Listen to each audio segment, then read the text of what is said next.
Good afternoon, everyone. My name is Jackie Leiser. I'm a senior manager with CAQH Core, and I'd like to welcome you all to our webinar today, Getting the Most Out of the 270 and 271 Transaction with CAQH Core and X12. This is part 4 in our eligibility and benefits series that Core and X12 has worked together on, and so we're really excited today to answer some of the most frequently asked questions that you've asked in previous webinars. Before I have our speakers introduce themselves, I'm going to run through some brief webinar logistics. The session today is being recorded. All attendees and registrants will receive a link to the recording after the webinar in the next 1 to 2 business days.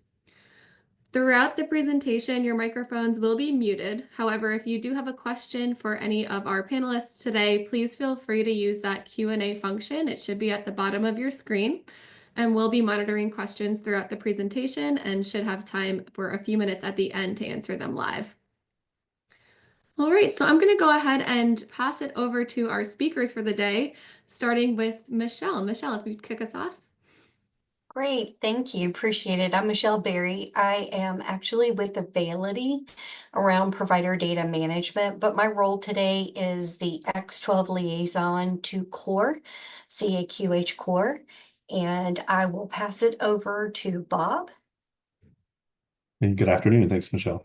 I'm Bob Bowman. I'm the Principal for Interoperability and Standards at CAQH on the Core Initiative. I work within the industry to ensure that we are building operating rules to move data from place to place and make sure that the data is as accurate as possible, meets business need, and can ensure that we have a reduced abrasion between providers and health plans. So with that, I'll hand it over to Donna. Hi, I'm Donna Campbell. I'm a product manager with Healthcare Service Corporation, which most know as Blue Cross Blue Shield of Illinois, Texas, New Mexico, Oklahoma, and Montana. I work specifically with the 270 and 271 in my organization in the IT side, but also cross paths with our business quite tightly. And I also support the 275 and the 276, 277, as well as a couple other proprietary transactions. I'm one of the co-chairs of the WEDI sub-work group for eligibility and benefit inquiry, and then also a co-chair of the 270, 271 benefit information X12 work group under the X12 umbrella. Wonderful. Thanks all. Before I pass it off to Michelle to get us started, we'll take a quick look at our agenda for the day. We have a lot to get through. We'll start with just a brief X12 and Core overview for those who might be new to either organization. And then really the bulk of the presentation will be a discussion with Bob and Donna talking about a few different frequently asked questions and topics, including service type codes versus procedure code inquiries. There'll be a spotlight on the 270, and you'll also learn a bit about the change request process. Bob's going to wrap things up by talking about what Core has done this year in the eligibility and benefit operating rule space. And then we'll wrap things up with a call to action and some audience Q&A. And with that, Michelle, I believe you, oh, sorry. Yeah, it is Michelle. Michelle's going to start us off with some X12 information. Thank you, Jackie. Appreciate it. So again, when you think about X12, if we could go to the next slide, a couple of things should resonate. But before we get into that, let me make sure we've got a really good understanding, because we've got the experts here and you don't need me delaying this wonderful opportunity to hear from Bob and Donna. So a couple of things to take away. One, this presentation is informational only. And again, just want to make sure everybody understands this presentation is really intended to represent no legal advice, and the content is always point in time. So again, things could change between the presentation today and tomorrow. The likelihood is we continue to grow our transactions and our standards, but also keeping in mind, if you have any questions or any thoughts or any opportunities you feel you would like to voice to X12, go to info@x12.org, and also go by visiting website www.x12.org and check out the website while you're there. Look for information. If you need to ask a question or you're interested in some additional information, peruse. The next slide, please. Couple of things I want you to walk away with. Our mission and vision from an X12 perspective. One, if you think about the complexity of how we communicate and transact electronic information, it's very complex. The healthcare environment as we know it today is from computer to computer. It's from different type of device or different types of languages. And keeping the information whole is a part of what we do at X12. Not only do we develop those standards, but we help implement those standards across healthcare and other industries as well, like logistics, transportation, etc. So again, it's all about healthcare today around the 270, 271 and the core operating rules. Also keep in mind when we talk about electronic data interchange, we're talking massive amounts of data. And the eligibility and benefit transaction is one of the highest utilized transactions with a complexity of data within that wrapper of information. The next slide, please. And goals and takeaways. I think it's important to understand who we are and how you can even contribute as an individual or an organization. Keep in mind, be that forward thinking from a development or a technologist and bringing opportunities to X12. We as an organization process over 40 billion transactions. And if you think about that number is across all industries. It's not just about healthcare transactions, it's across the X12 industry spectrum. And keeping in mind, we go from administrative transactions to non-administrative transactions, clinical attachments, and even additional transactions that are considered non-HIPAA type of transactions.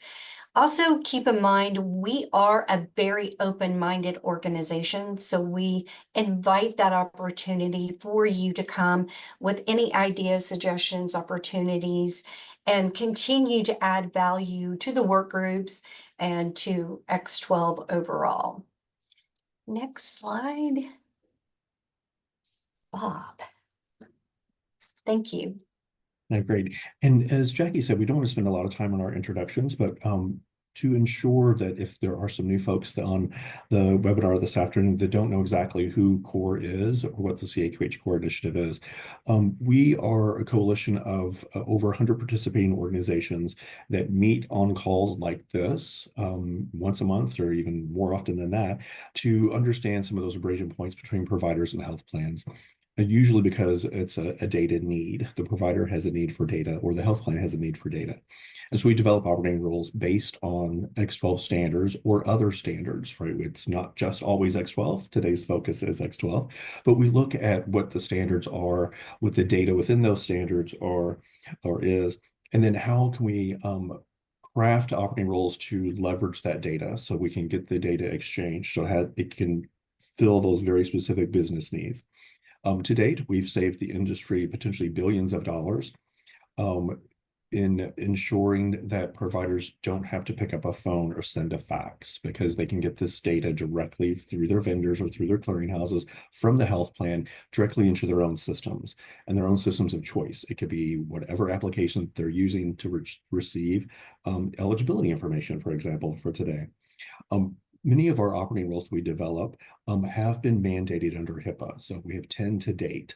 We're looking, and you'll hear more of our update later this afternoon on some new rules that we're just publishing and just worked on over this past summer related to the eligibility transaction and the industry desire to potentially to have those mandated or at least implement them on a voluntary basis early, determine the value of those for the industry and use that as a CBA ROI information as you go and think about what this can do for your providers. So we can move into the actual topics of discussion next in the next section.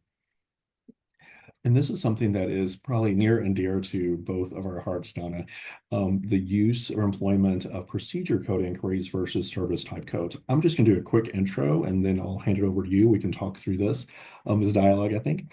The transaction, the 270 and the 271 transaction, today is often populated by the provider with a service type code. Often these service type codes may be defaulted to a 30, which is a generic inquiry, but providers do have the opportunity or the ability, many with their own systems, to key in a very specific service type code for a specialty. We would call those, the IIG would call it an explicit inquiry. You're putting in a very specific benefit inquiry within that 270 transaction, and the health plan can interrogate that response according to either the 30, the generic inquiry, or the specific STC code, and pull down specific benefits. The transaction also has the ability for procedure code inquiry. Tony, do you want to talk through what that means for providers and health plans? Sure. So procedure codes, most people recognize procedure codes as the common ones in the medical industry, where we have the CPT codes and we have the HCPCS codes in the facilities-based world. And a lot of folks don't realize that there are actual NDC code support within the 270, 271, as well as the American Dental Association support for their CDT codes that are also usable in the 270 in the EQ01 or the eligibility kind of question segment, or EQ02, and then also in the EB13 on the response. The one caveat we have is within a 270 or within the 271, a lot of folks don't seem well prepared to accept or even send a procedure code. That is something that once you hear what CORE is going to share with you, you'll see that there is a push to move the industry forward to support procedure codes, both on the 270 and the 271 side. But there's confusion in some cases within the industry on whether or not you can use a 270 with an EQ01 that has a service type code in an EQ segment, and then also send a procedure code. And you are more than welcome to send procedure codes and service type codes on the same 270. We just can't send it on the same 270 EQ segment. So you can send an EQ01 in one EQ segment and then another EQ segment, and then have the EQ02. And if the information source or the payer supports more than one EQ segment, then they might be able to support both the service type code EQ01 request and then the second EQ segment with the EQ02 procedure code. And that can help shape some of the industry's response, because not everybody has to actually support on the 270 the EQ02 or the procedure codes to be able to move the needle closer to supporting procedure codes overall. Meaning, just because you get a 270 in with a service type code doesn't necessarily mean you can't return a procedure code on the 271 and basically categorically figure out what that 270 service type code maps to in the procedure code world in your domain or your wheelhouse. So we don't want it to come off sounding like the 270 must have a procedure code to allow the 271 to respond with a procedure code. That's not the case. You could send a 270 with a service type code, and in some cases, an information source might be able to map or translate that service type code to whatever their backend systems have for procedure codes and return not only the answer to the service type code, but embellish it with additional information with respect to a procedure code or series of procedure codes. So let me just confirm, because I know we have a lot of people on the webinar that may not have been aware that procedure code inquiries are even possible, or is your scenario that you just ran through a procedure code response, right? Because it doesn't have to, it could be one way or the other or both, right? So procedure codes, the HIPAA mandated version 5010 270 IG allows for procedure code inquiries. Right, it's nothing new. It's been around for a long time. It's maybe, I think what you're hinting at, what we're trying to indicate here is that it's a more sophisticated implementation. And we have seen probably many health plans have chosen not to have a sophisticated implementation of the implementation guides to date. Would you agree with that? I would definitely agree with that. It's swinging the pendulum pretty significantly from one side to the other to be able to get into that world of procedure code support.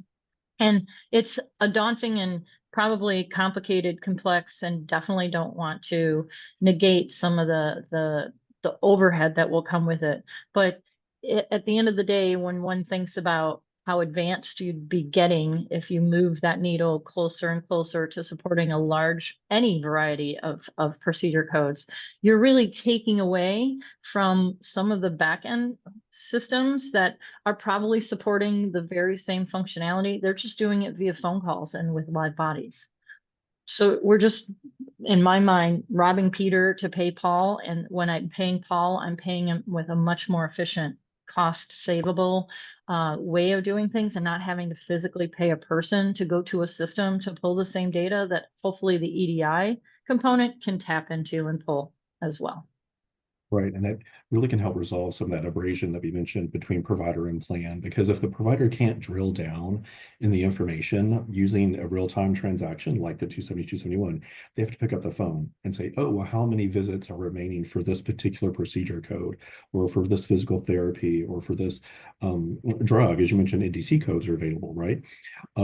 So allowing the provider to have access to this information at the code level in real time really helps the provider determine care, determine cost for the patient, because let's not forget the eligibility transaction also returns patient financial information. So you can get that patient financial information, copay, co-insurance, deductibles, down to the procedure code level, right? That's really sophisticated tool for the provider to have conversations with the patient at the time of service. So I think it's really helpful, and can indicate, again, that health plans are making investments to support providers for the data that they need it when they need it most.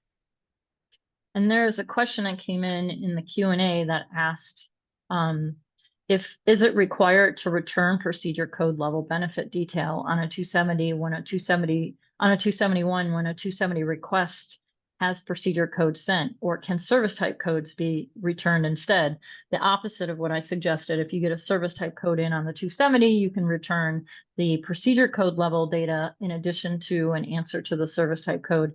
Conversely, there is a stipulation in the EB segment that says if an information source can't support the level of capability or functionality at the procedure code level, they basically treat this service type code or the 270 as if they received a service type code 30. So they aren't required to return the procedure codes if they receive a procedure code in. They would treat it like a 30, but mind you, if you don't support those procedure codes, the 30 most likely is not going to be to that granularity to even help. So it could be an apples and orange situation. A procedure code could come in for a CT with contrast and a few other question marks and what good procedure codes could be, because I'm making this up. And if you're returning as if you received a service type code 30, there's not going to be an MRI/CT scan in that response whatsoever.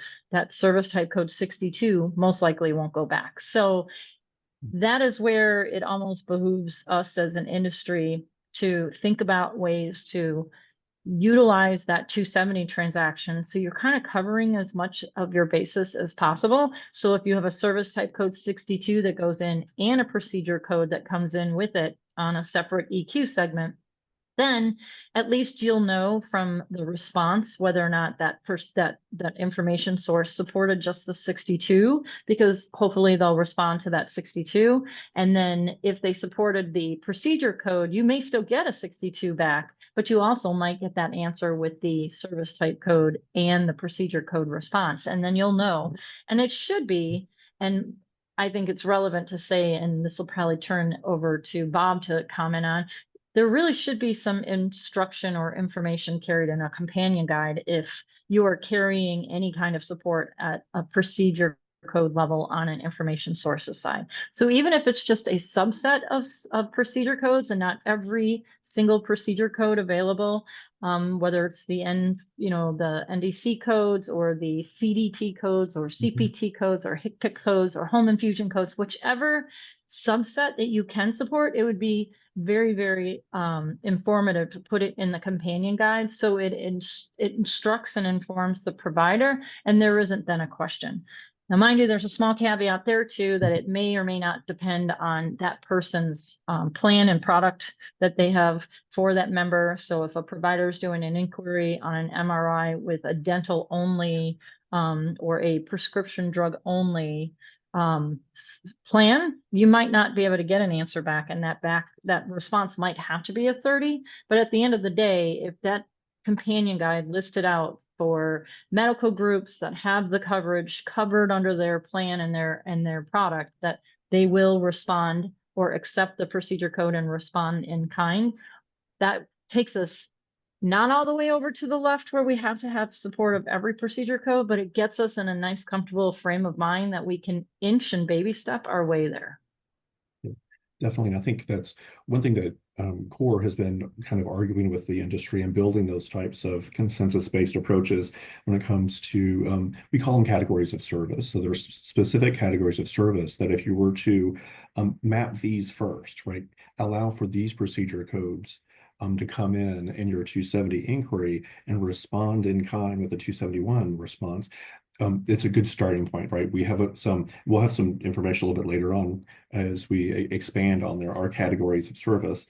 Analogy here between there's different types of therapies, there's different types of surgeries, there's types of things that specialty providers really need to drill down and receive this information in a 271 response. If not, they're always picking up the phone or they're going to the provider portal to get this information. So it's, again, making a stepped approach, as Donna mentioned. Let's take 2 steps forward in ensuring that our systems can return for at least these categories of service.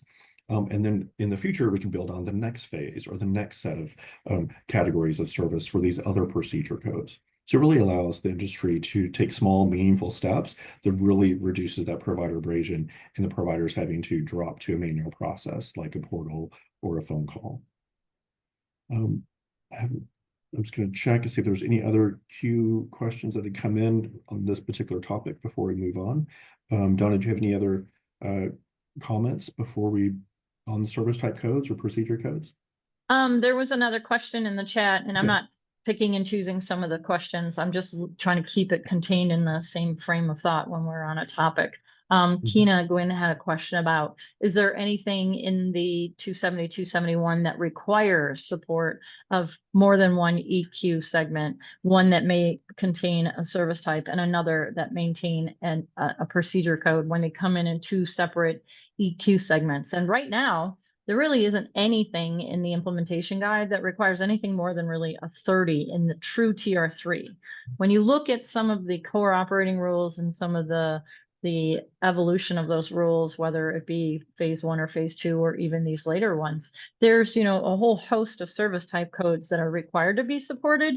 We still don't define in 5010 from an X12 standpoint, whether or not it's more than one. In the current version, we don't require more than one have to be supported. But remember, we also have that repeating data element functionality that you may get 6, 7, 8 service type codes in a single repeating data element. And if you do, then you have to really weigh whether or not it makes sense to support as many of those service type codes you get in that you can support within that response time requirement. Or are you going to potentially force the submitter of the 270 to have to break them down into individual 270s? And if you do that, you need to make sure that you're not stepping on each of the 270s. And then remember that when you have individual 270s, they're all treated as individual 270s. So if you have a 270 that comes in with a 33 for chiropractic, and another one that comes in with a 98, and another one that comes in with a 62, and another one that comes in with a BZ, and that person has a $1,500 deductible, that $1,500 deductible is going to go back on all 4 of those. And someone on the other end is going to have to take note that that's probably $1,500 for all of those, not $1,500 for each of those. So it does behoove us as information sources or payers to consider supporting more than one EQ segment, and definitely more than one repeating service type code, and or more than one EQ with a service type code and a procedure code, because if it's just going to require someone to pick up the phone, or if it's just going to require someone to have to redo the 270 with separate question types, then it could end up getting a little messier. And then there could be more questions on the continuity and the totality of the information, because now they're broken apart and they're completely independent of each other. This is because of the potential complexity of multiple STC codes or multiple procedure codes, either in the inquiry or the response, it would behoove the industry to make sure that you're notifying your providers or your trading partner community with your vendors and clearinghouses that here's what we can support, and usually we would recommend that information be in the companion guide. And I know CORE has a companion guide template. There are sections that you can define exactly what kind of those limitations that you in each individual health plan has probably implemented this a little bit differently, right? Some may only accept 1 in a real-time transaction. Someone may accept 50 in a batch mode transaction. Whatever those limitations are, or whatever however you expand in the transaction itself, the notification to your trading partner community and your providers is going to be really helpful for them to understand exactly how to build their systems and applications and what that screen looks like for the provider, right? They may have to scroll up and down to see the robustness of their response. Providers need to know that they need to be able to do that, right? And the systems have to be able to support that type of response as well. Right. And hopefully some of this discussion answers the other service type code question that was in the Q&A that asked about standardizing the amount of the 270s that have service type codes, like how many service type codes come in on a given 270, and then the actual use of the 270 service type codes, and really probably the response. And the comment said that there's many today there are many today and some conflict. And I would agree that, this is where, as a single payer, if you support multiple lines of business and multiple product types within a single line of business, for example, one HMO might not be the exact same as another HMO, or one PPO plan for a very large national account might not be the same type of PPO plan for that 50 to 100 employee account. And they might have different offerings in those 2 accounts, but if they both have the term PPO tied to it, they might both be serviced by the same provider. They're both being sourced from the same information source or payer. So on the surface, anyone new to the industry is going to come in and be like, well, if it's, quacks like a duck and it looks like a duck, it must be a duck. But those PPO policies could be dramatically different. And so the same answer that goes back for a particular 270 for one PPO for that very large national account for that particular provider through that particular information source is not potentially going to be the very same answer with the very same meaning as the same PPO for that same service type code for that little guy. So I would caution us wanting to standardize too much, but we do have an opportunity to probably better align on what the number of service type codes are that must be supported in a given 270, minimum, maximum, whichever we could debate. I don't want to speak too far in the future since we're not there yet, but I know future versions of the 270, 271, we've authored at X12, and we have put in a minimum number of service type codes that must be supported, and they must be unique service type codes, meaning if you have a maximum, or should I say a minimum of 10 service type codes that are supported in a single 270 by an information source, 3 of those 10 can't be all the same 33. They have to be 10 unique service type codes to make up that 10.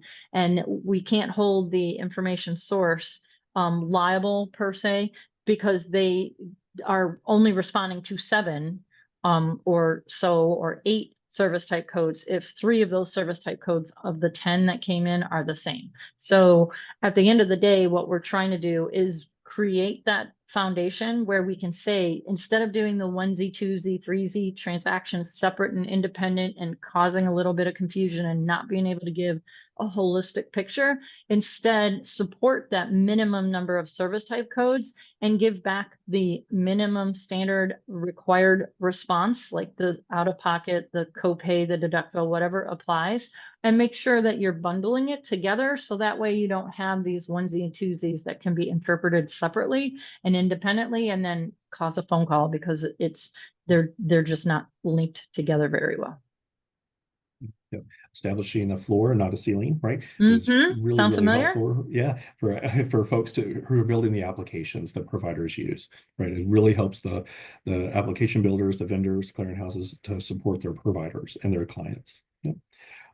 With that, we'll move to the next slide where we have a focus on the 270 spotlight. I know we've actually talked a lot about the 270 already through the discussion just because of the procedure codes and the service type codes. What do you want to highlight here, Donna, for the spotlight? Well, I did kind of already give you a little bit of a clue. You know, procedure codes are the new thing. They're new, but they're old. A lot of folks are kind of surprised to see that there's legislation that's happening in certain states. I brought this up to Bob once before recently, that there's prescription drug requirements for supporting procedure code based inquiries to define whether or not from a provider to a payer and back to the provider, whether or not a drug is covered under their prescription drug benefit plan. And if it's covered, does it require a prior auth? And if it's covered, what is the cost share for the member? So particularly the copay deductible, what is the cost share for that? And then even further, in some of these legislations, this particular state is Texas that I'm referring to. This legislation requires that you not only tell them if that drug is covered, but what alternatives are out there. So I guess alternative formulary drugs. That's under the prescription drug benefit plan, but core operating rules in their recent developments have moved also the needle to support the procedure code based categories of service for prescription drugs covered under a medical plan. So a really important, and I would say hot, but not topic is we are moving to a procedure code based 270 domain. It's just a matter of how fast do you want to get there, and do you want to wait for legislation, or do you want to try to spearhead it and then actually lend to the ability to report on ROI before legislation even hits the pavement, because you'll see it firsthand if you're seeing efficiencies and cost savings by reducing those phone calls, reducing those individual transactions, supporting more than one service type code or procedure code, and then moving into the procedure code territory. You'll see it firsthand whether or not that's going to save you money or not. And then you're already going to be a big chunk of the way there for operating rules, or even further, you'll be a big chunk of the way there when the next, if and when the next iteration of the HIPAA 270, 271 becomes effective for use. Yep. And that's a good point too, that legislation can drive change, but then it becomes legislative mandate instead of a strategic opportunity. And so that's the debate that each organization will have to have. Are we going to wait for mandate? Are we going to wait for Texas, a one-off, right? Going down their path, or are you going to take the opportunity to look at industry consensus-based approach with operating rules and seeing that your peers are moving in a voluntary basis down this path, and whether you come or not, your provider is going to have the benefit, because some health plans are going to move forward and others don't. So your providers will be in this weird space where their vendors are supporting it. Some of the health plans are, but then some of them aren't. And those providers are going to be picking up the phone and calling those plans because they don't have the data that they need. We can probably move on to the third topic, which is the change request process. I know this is something that's really near and dear to your heart, Donna. Yes. So I know in the operating rules world, there's a different pattern to obtain what is going to be on the horizon for operating rule change. So I want to make sure we separate between the change request process that core explores and pursues, and then what X12 really has in place. Right now, X12, a lot of folks might not know this, and I know it seems like it should be obvious to the eye, but on the x12.org website, there is an area of the website, I just usually refer to it as, it's the farthest to the right. I think it's called resources. I'll have to go there and look. I should have memorized this, but and I'm out there all the time, so I'm kind of surprised I don't have it memorized. But it's under resources. There is a section under resources that's called forms, and then under that forms, there are a couple options that you can pick. You can, if your organization is an X12 member, you can ask for workspace access to a particular workspace, and a lot of that information is out on the x12.org site to help gear you to like what work group you might be interested in learning about and getting information in and out of. But there's also something that you can make requests for change to external code lists. If anyone is familiar with the service type codes in 5010, you may or may not be aware that in later versions, we made those external so they can be managed separately, so they can keep up with the landscape of healthcare and change with healthcare, not change after things have been introduced from healthcare. A great example was high deductible health plans long ago. There was no way for us to indicate that a member was in a high deductible health plan PPO policy. In some of these newer versions that aren't yet out for use, we have a way for folks to identify whether or not there's a new insurance type that they want to categorically or they want to bundle or call something separate from what's already there. And there's a process by which you can do that. So we have the insurance type codes externalized, we have the service type codes externalized, and we've introduced a few new things in the new world called insurance type descriptors, which we like to model and say that it's like a modifier is to a procedure code, a descriptor is to a service type code.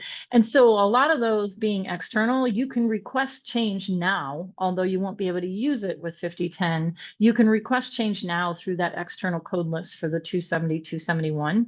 But it's also a way for you to request a change just in a future version, period. That whole area is also the place that you can go request for interpretation on an existing challenge you may have in 5010. So that resources area on x12.org has a bunch of little links, and that particular link that links you to forms is where you can go and request a change to the X12 standard and or implementation guide. Most people don't make a change to the standard without having an idea that they want it also implemented in the implementation guides, or what we know as the TR3s. But it's called maintenance requests, and those maintenance requests is how anyone can ask for a change. And it basically asks for very minimal information, like what is your business justification and what is your non-technical change that you want to see done.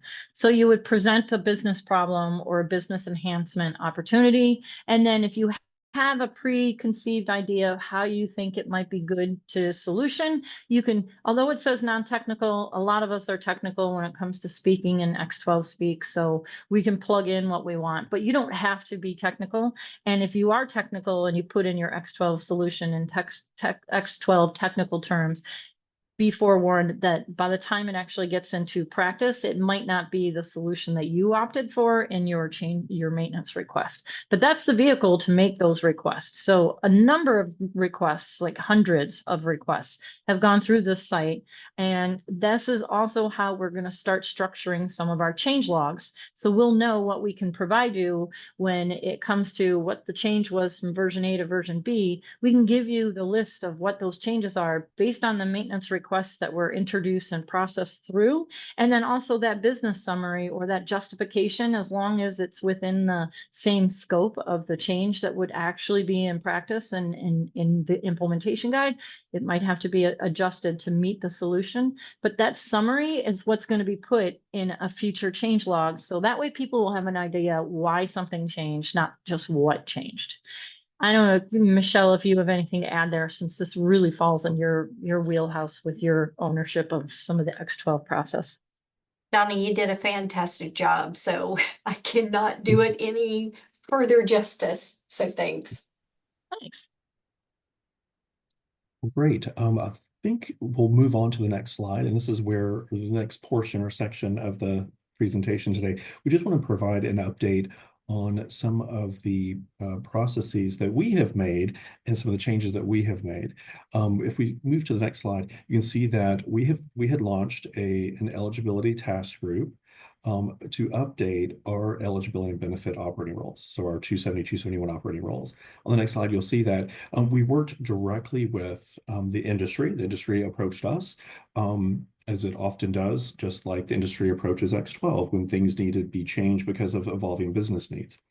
So something that we did this summer was our eligibility benefit task group received information from NCPDP, from the American Dental Association, of breaking down some of those barriers between returning information in the eligibility transaction at the procedure code level for these types of data, for this type of data.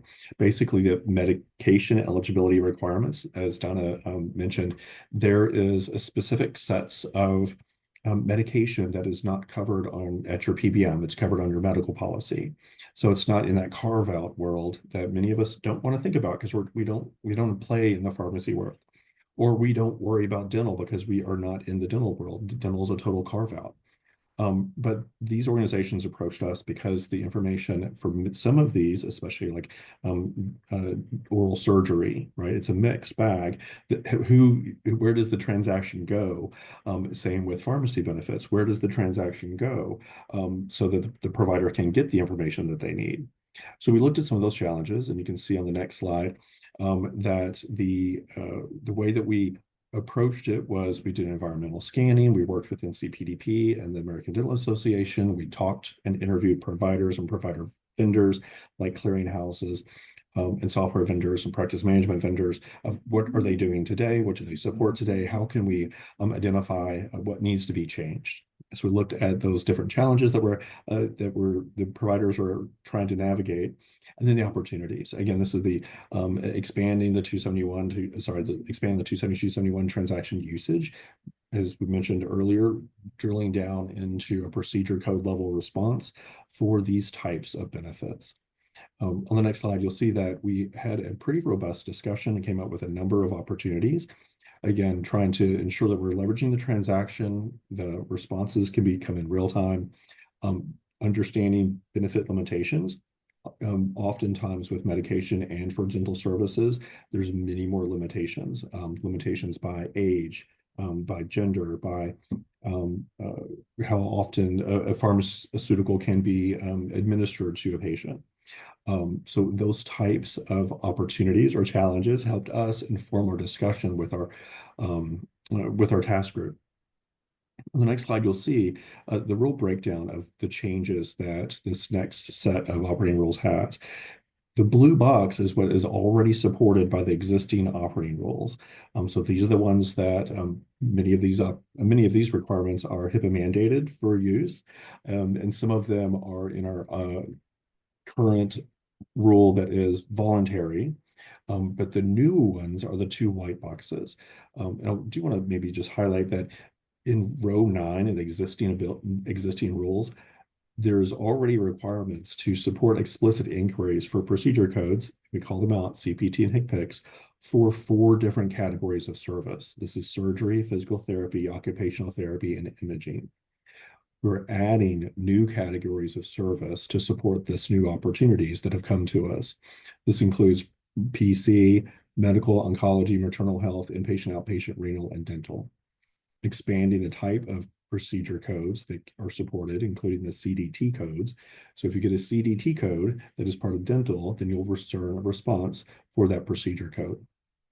So these are the types of things that are proposed in our new rules. They're being balloted by our core participating organizations right now. So again, if you are not a participating organization, this may be a little premature call to action, you can weigh in on. If you're not, you can't weigh in. But if you are a member or a participating organization, you do have the opportunity to weigh in and understand and influence what this looks like. With that, I'm going to go ahead and hand the call back over to Jackie to help moderate some of our audience questions that have either come in through our Q&A session or also through the registration process. I know we had some come in through registration as well. Yeah, thanks, Bob. And I know you all were able to answer some questions as they came in earlier, which is great. Just a reminder to the audience, if you do have any questions for any of our panelists, please feel free to submit them now. If you hover over the bottom of your screen, there's a Q&A function right there. Like Bob mentioned, I'm going to kick it off actually with some registration questions that came in. The first was, do you have an insight into the probability of an IFR dropping soon?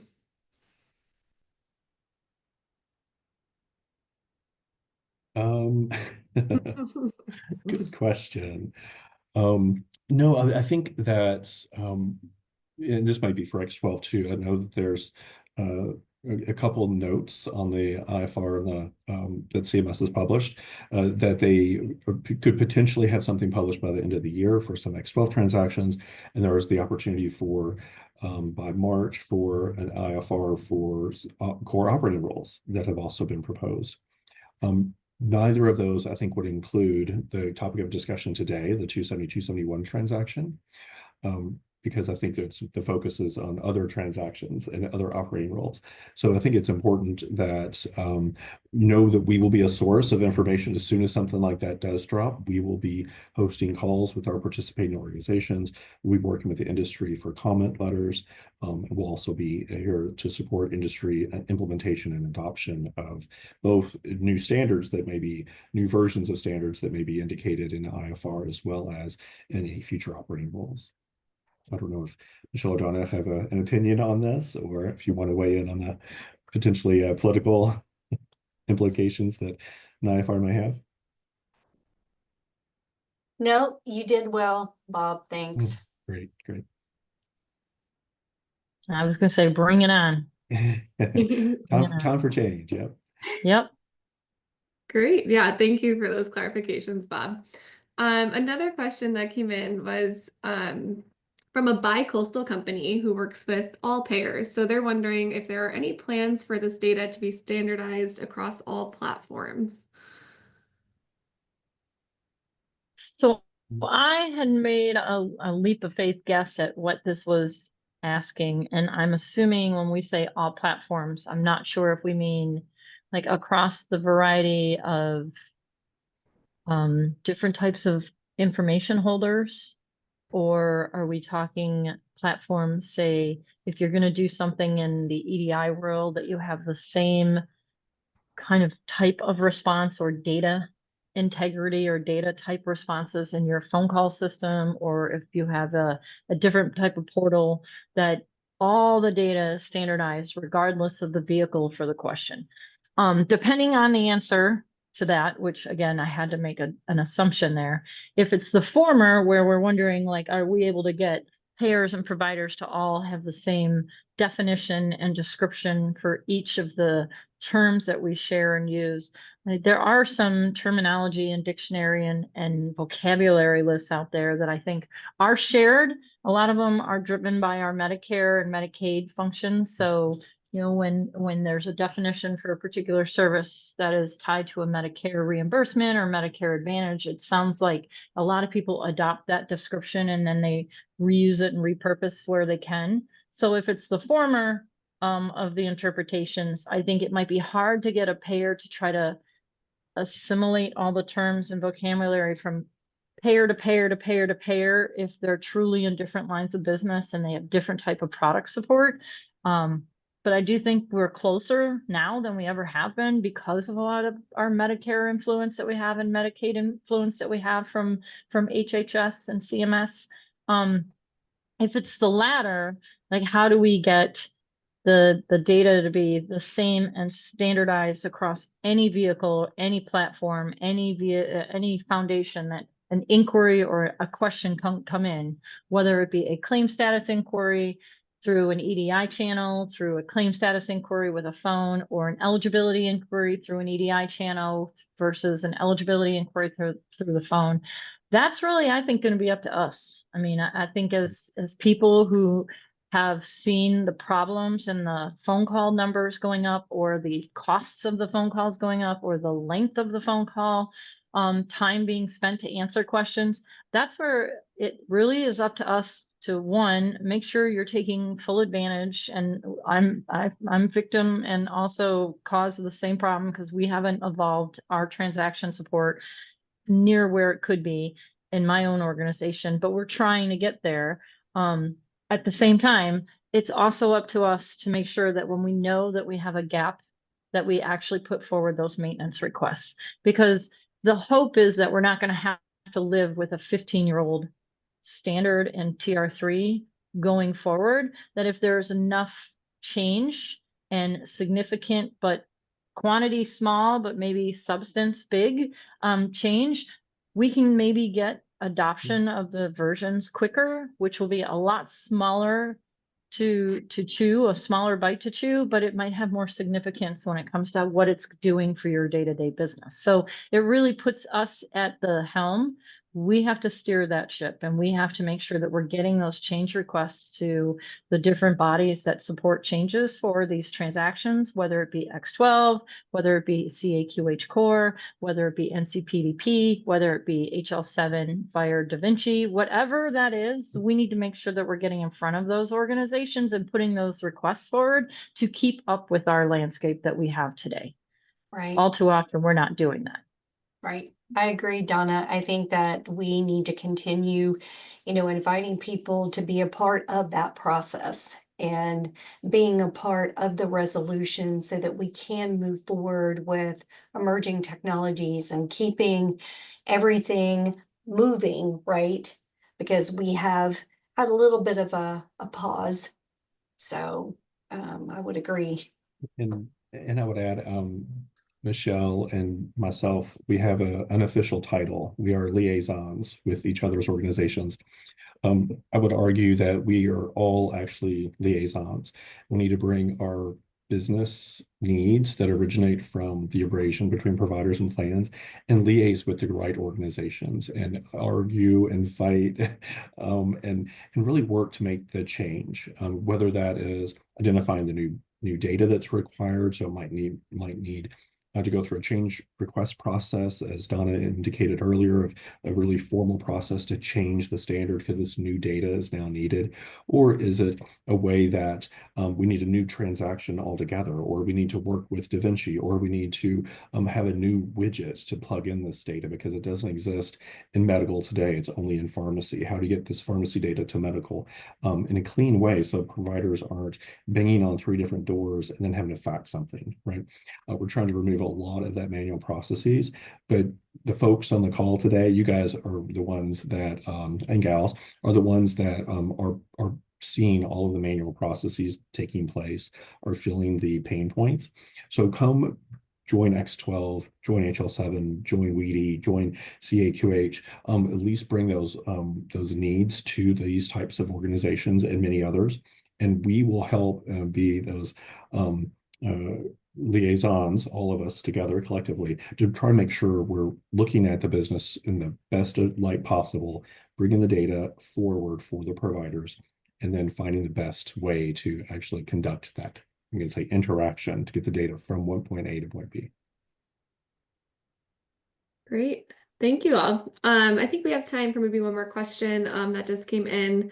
Bob, I'm going to have you start with this one. Someone is asking about the additional categories of service and code sets that you mentioned earlier that CORE is proposing, and they're asking if it's compliant with the current X12 270, 271 version and specifications. Yeah, and if we can slide back to that slide, sorry for the wrong verb there. If we can go back to that slide, it might just be easier to have that conversation.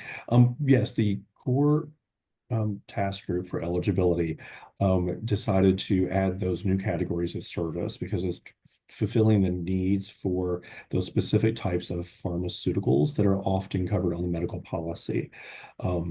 So oncology, maternal health, inpatient, outpatient, renal, those are the ones that through our consensus-based approach, we actually had dozens, a couple dozen of them to consider. But these 6 are the ones that met the consensus-based approach that we have. So it had over 65% support from both health plans, providers, vendors, and clearinghouses, those participating organization categories that we have at CORE. These 6 rose to that level of support across the industry. So these are the 6 new categories of service. And some of these new categories of service require new types of procedure codes to be included. So that's why we'll include the ICD-10-CM codes, because some of those fall into those 6 categories of service, along with PCS, ICD-10 codes, and the CDT codes. So yes, all of these code values, I think as Donna mentioned earlier, can be included in a 270 eligibility inquiry and can be responded to in a 271 response. So CORE has defined these as categories of service, but it's really just a procedure code, a CDT code, a HCPC code. And here's something that we will work with and liaise with the industry on. As you're implementing these categories of service at your system, to map these procedure codes to surgery or imaging or dental. What does that mean for you? Every health plan is probably going to map just a little bit differently as they do today with service type codes. And so how can we identify the exact codes that fall into each one of these categories? We'll work with the industry on doing that and see where and how successful that is as they implement this again in this kind of phased approach, the step-by-step approach when it comes to these transactions. But yes, they're all part of the standard. The standard and the operating rules do not conflict. We worked really closely with Donna. I think Donna left off one of her hats too. She's also a co-chair for this task group as well. So she works at Weedy, she works at X12, she has a day job, and she also works for us as being a co-chair for our task group. So we work closely with X12 and liaise with Michelle as well to ensure that there's no conflict between the operating rules and the standards. Great. Thanks, Bob. I think that's going to wrap up our Q&A, but before we sign off, we're going to have a quick call to action, starting with Michelle to let you all know how to get involved with X12. Great, thank you. And want to say again, thank you for attending today. A couple of things to take away from today's meeting besides this wonderful discussion between Bob and Donna. I think two things. One, if you want to get involved, be that liaison that Bob talked about. It's not just, Bob and I as our official roles as liaisons together, but really focusing on you coming with that suggestive opportunities, open-minded. If you want to become an X12 member, feel free to go out to x12.org. We've got information that could point you in the right direction. Any questions you have, it's info@x12.org. And then again, if you want to participate in some of our standing meetings, feel free to look at the calendar. We do have a calendar out there. We do have our standing meetings starting with 2025 February. So go out there and take a look at where the meetings are happening and how you can get connected. Any type of requests that you have for functionality from your organization perspective, you can also find that at x12.org. And last but not least, we're listening. On the next slide talks about what type of feedback, any feedback. If you've got feedback for x12.org, please feel free to go to x12.org/feedback and provide any suggestions, opportunities. We would love to hear from you. We do look at the suggestions and feedback. So any information you have to share, feel free to reach out. We look forward to seeing you and to hearing you soon. Turn it back over to Bob. Great. And you'll hear a similar commercial from me as well. We do want you to be involved. If you're on the webinar today, you probably have a lot of vital information because you're living and breathing healthcare IT and probably eligibility transactions in particular, along with claims and remittance advice. Any of those interactions that a provider has with a health plan when it comes to administrative data, we're probably going to be in that space. We're writing operating rules around them. We're piggybacking off the great work that X12 does in developing the standards for them. So we would like to have you become a core participant as well. We also, for those vendors and clearinghouses and health plans, we do have a certification program available. So you can certify that your application, your software, your systems that you have out in the market actually are in conformance and in compliance with the core operating rules, as well as the transactions themselves. So it's another way of having a gold seal on your product. So it can drive more providers to it. Again, it's a way to market your tool. We also have, and something that we're really going to focus in on next year is our pilot initiatives. We're looking at how the industry is implementing health IT in the various forms that takes, both EDI, APIs, AI, what is the industry's next big thing, and understanding how health plans and providers and the vendors that support them are implementing them. So we can bring those use cases, those things forward to the industry and help ensure that as other entities are considering those, they have a better CBA, they have a good ROI study, they can back up those requests for funds for implementation because they know that there is a true ROI in it. And then again, I mentioned to be an advocate or be a liaison. Bring your ideas to us, and we will help and work with the industry to ensure that we can build the best next thing. Great, So- thank you all. And if one more slide on the last page. So if you do have any more thoughts or questions for us, our email addresses are on the screen. And with that, it is 3 p.m. Eastern time. So I'll thank everyone for joining us, and please don't hesitate to reach out. Hope you'll have a great rest of your day. Thank you. Thank you. Have a good afternoon. Bye.